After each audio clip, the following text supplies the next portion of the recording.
సేవాశ్రమం కాకినాడ పూజ్య శ్రీ శ్రీ శ్రీ సుమిత్రానంద సరస్వతి మాతాజీ అనేక వేల మంది భక్తులకు తన యొక్క ఆధ్యాత్మిక తరంగాలతో ముంచెత్తుతూ నిరంతరమైనటువంటి అన్నిటికంటే గొప్పదైనటువంటిది శరణాగతి ప్రపత్తి అని పెద్దలు అంటారు. ఆ మార్గాన్ని అనుసరించండి, సంసార సాగరంలో కొట్టుకుపోతున్నటువంటి వారిని ఉద్ధరించండి అని తన యొక్క ఆనంద స్వరూపమైనటువంటి సుమిత్ర స్వభావం గనక రాత్రి చెప్పాను వారి గురించి. సుమిత్ర అంటే అందరికీ ఆప్యాయత కలిగినటువంటి మనోభావాలతో తెలియజేసేటువంటి వారు సరస్వతి స్వరూపులైనటువంటి మాతాజీ గారిని అతి తక్కువలో ప్రసంగించవలసిందిగా కోరుతున్నాను. అయితే ఇది కష్టం ఇలాంటి మాటలు చెప్పడం. ఎలా అయినా సరే మొత్తం మీద ఈ బ్రహ్మోత్సవాలకి ఎన్నోసార్లు మనం పాల్గొని ఉంటాం. అయితే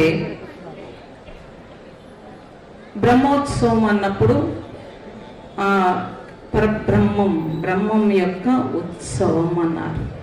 అందుకే పుట్టప్పుడు మామూలుగా ఉన్న విశేషముగా విశిష్టతతో చేసే ఉత్సవం ఇది. ఎందుకంటే ఆ పరబ్రహ్మ పరమాత్మ అన్నప్పుడు, బ్రహ్మం అన్నప్పుడు చతుర్ముఖ బ్రహ్మ కాదు, చైతన్యము అని అర్థం.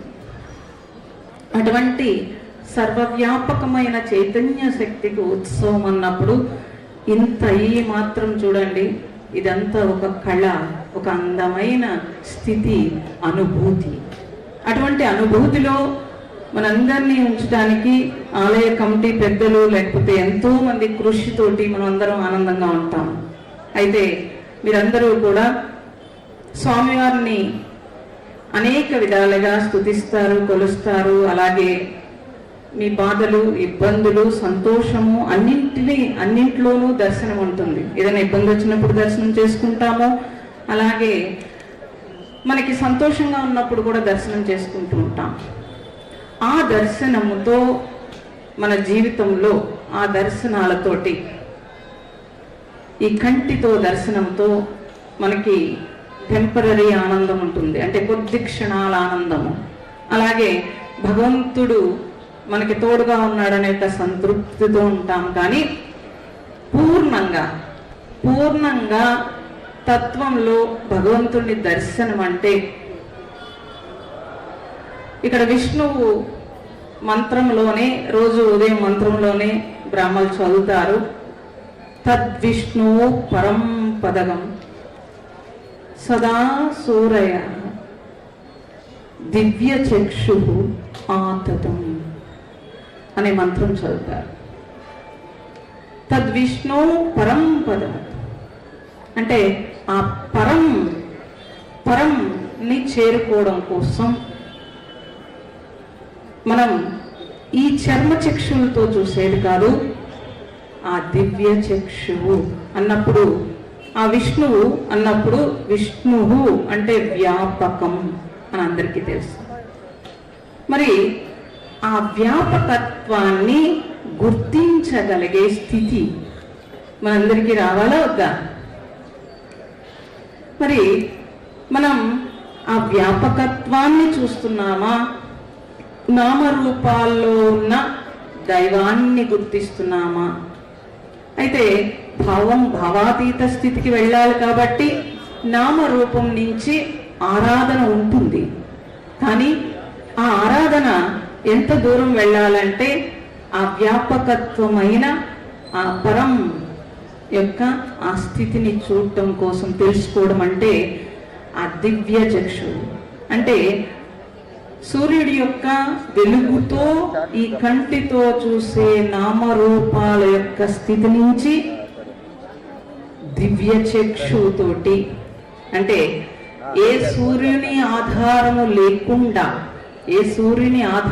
లేకుండా ఆత్మ సూర్యుడితో ఆ పరాన్ని మనం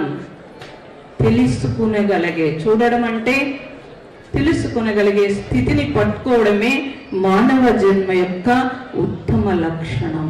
అందుకని ఉత్తమమైన జన్మ అన్నారు. అటువంటి స్థితికి చేరుకోవడం కోసం మన పెద్దలందరూ కూడా, గృహస్థులు కానీ లేకపోతే సన్యాసులు కానీ ఎవరైనా సరే మానవ జీవితంలో తనని తాను ఉద్ధరించుకోవడము, తనని తాను ఉద్ధరించుకోవడం కోసం ఇన్ని ఏర్పాట్లు చేసి ఉన్నారు. అయితే ఆ విషయం మనకు అర్థమవుతుందా? జీవితంలో అన్ని దశల్లో, బాల్యావస్థ, యవనావస్థలో, వానప్రస్థంలో, అన్నింట్లో కూడా కేవలము మనము ఈ కంటితో దర్శనానికి మాత్రమే ఆనందిస్తాము. అక్కడి నుంచి ఎదగాలి అనే విషయాన్ని పక్కన పెట్టేస్తాం. ఎన్ని పుస్తకాలు చదివినా, ఎన్ని చేసినా బాహ్య దర్శనం నుంచి ఆంతర దర్శనానికి ప్రయాణం చెయ్యడమే మానవ జీవితం యొక్క లక్ష్యము అనే విషయాన్ని మానవులందరూ మర్చిపోతున్నారు. కాబట్టి మనకి ఆ పరం పదం అన్నప్పుడు, మన చిన్నప్పుడు పూర్వం అంతా కూడా వైకుంఠపాళి అందరికీ తెలుసు, మీ అందరూ ఆడి ఉంటారు. వైకుంఠపాళిలో మీరు విన్నవడం అంటే పరమపద సోపానం దగ్గరికి వెళ్ళడం. అంటే మనకి ఆటల్లోనే ఆ పరమపద సోపానము అనేది పెట్టి ఉన్నారు. ఒక నిచ్చెన, ఒక పాము, అంటే జీవితంలో ఒక సుఖం, ఒక దుఃఖం అనేది ఆట రూపంలో నేర్పించి ఉన్నారు. మీరు ఆడుతూ ఆడుతూ అలా నిచ్చెన ఎక్కడం, నిచ్చెన ఎక్కితే సంతోషము, పాము ఎక్కితే బాధ. ఆ పరమపద సోపానం దగ్గర కూడా ఇంకో అకాసురుడు అనే ఒక రాక్షసుడు ఉంటాడు. ఆ పెద్ద పాము ఎక్కితే మళ్ళీ మొదటికి వచ్చేస్తారు. అంటే జీవితంలో నువ్వు ఎన్ని సాధించినా, ఏం చేసినా ఆ పరమపద సోపానానికి వెళ్ళకపోతే మళ్ళీ నువ్వు ఎక్కడ ఉంటావు? మళ్ళీ ఎక్కడ ఉంటారమ్మా?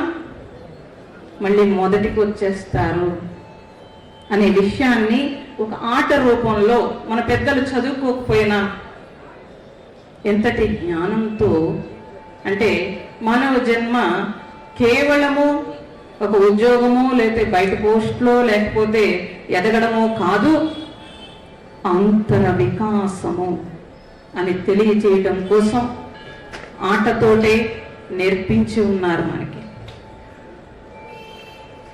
అయితే ఆ తరం నుంచి మన తరం వచ్చేటప్పటికి అన్ని మార్పు వచ్చేసినవి. చాలా స్పీడ్గా, వేగంగా మన జర్నీ సాగుతోంది. కాబట్టి మనలో ఉండే ఆ సూక్ష్మత, ఆత్మ యొక్క చైతన్యాన్ని మర్చిపోయి స్థూలంలో వస్తుమయ జగత్తుతోటి మనం కూడా మన ఆలోచన విధానము చాలా స్థూలంగా వెళ్ళిపోతుంది. ఎన్నో లాభాలు కనిపిస్తే దైవాన్ని గుర్తించడమే తప్పించి ఒరిజినల్గా మనం దైవాన్ని గుర్తించాలి, అది మన జన్మ సార్థకతకు మనం చూడాలి అనేది, మనం తెలుసుకోవాలి అనే ఆ చిన్న జ్ఞానం మనం మర్చిపోతున్నాం. కాబట్టి ఇక్కడికి ఎన్ని సంవత్సరాల నుంచి వస్తున్నారు కాదు, ఆ భగవంతుణ్ణి ఎంత దగ్గరగా మనం చేరుకుంటున్నాము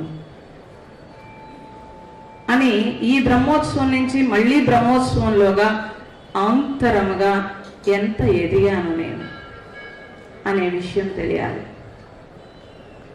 కానీ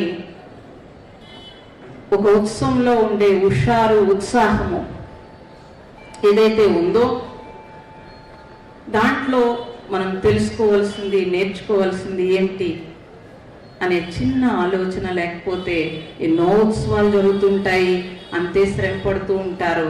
మనం మారడానికి ఇన్ని రకాలైన ఏర్పాట్లు జరుగుతున్నప్పుడు నాలో ఆ మార్పు ఎంతవరకు ఉంది అనేది ఎవరికి వారే చూసుకోవలసి ఉంటుంది. మనిషి ఎన్ని రకాలుగా ఎదిగినా అందరం ఆంతరంగా చూసుకునేటప్పటికీ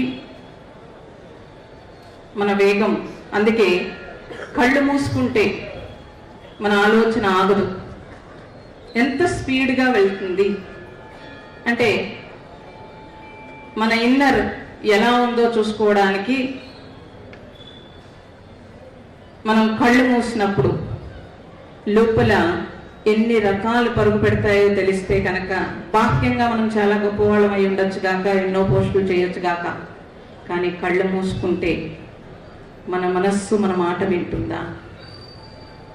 ఎవరు రాజు ఇక్కడ అంటే తన మనస్సుని దాన్ని జయించిన వాడు రాజు అని చెప్పారు.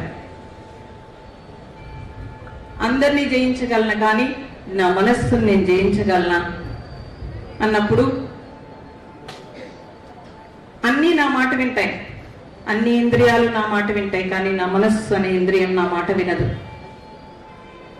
కానీ మహాత్ములందరూ మన భారతదేశంలో మన సంస్కృతి సంప్రదాయం అంటే కట్టుబొట్టు కాదు, మన సంస్కృతి సంప్రదాయం అంటే మన సంపద. ఏమి సంపద అంటే జ్ఞానమే మన సంపద. అందుకే వాళ్ళు కృషి చేసిందంతా శారీరక ఆరోగ్యము, మానసిక వికాసము, జన్మరాహిత్యానికి. ప్రపంచ దేశాలన్నీ వస్తుమయం కనిపెడితే భారతదేశంలో ఆంతర వికాసానికి కృషి చేసి అటువంటి సంపదని మనకు అందించారు ఋషులు, మునులు అందరూ కూడా. ఇదే మన సంస్కృతి అంటే. అటువంటి గొప్ప సంస్కృతిలో మనం పుట్టాం. ఈ భూమి మీద ఎంతో మంది మహాత్ములను అడయాడి ఉన్నారు. అటువంటి భూమి మీద మనం పుట్టామంటేనే మీరు ఎన్నో జన్మల పుణ్యంతో మన పుట్టుకే మనకు తెలుస్తూ ఉంటుంది మన పుణ్యం ఏంటి అనేది. అటువంటి భరత భూమి మీద మనం పుట్టినప్పుడు ఆ భరతమాత పులకించే పనులు మనం ఏం చేయగలుగుతున్నాము, మన సంస్కృతి సంప్రదాయం అనంటే మన వెనక తరానికి మనం ఏమి అందించాలి అనే చిన్న ఆలోచన మన పెద్దలు ఎవరు చదువుకోపోయినా వాళ్ళు మన సంస్కృతిని పాడు చేయలేదు. వాళ్ళు దాన్ని ఆచరించి వెనక తరానికి అందించారు. గృహస్థుల యొక్క కర్తవ్యం ఏమిటంటే మనం ఏదో ఇద్దరు పిల్లల్ని బాగా చదివించేసి పెద్ద పెద్ద పోస్టులు వేసేసాం కాదు, మన సంపదని వాళ్ళకి తిరిగి అందించడం. కాబట్టి ఎవరు ఏ పాత్ర పోషిస్తున్నారో ఆ పాత్ర పోషణ కరెక్ట్గా పోషించడమే ధర్మం అని చెప్పారు. అటువంటి ధర్మాచరణలో మన జీవితం నడిస్తే ధర్మో రక్షిత రక్షిత అని ఎందుకన్నారనంటే మన జీవితం ఆ ధర్మాచరణలో వెళ్ళాలి.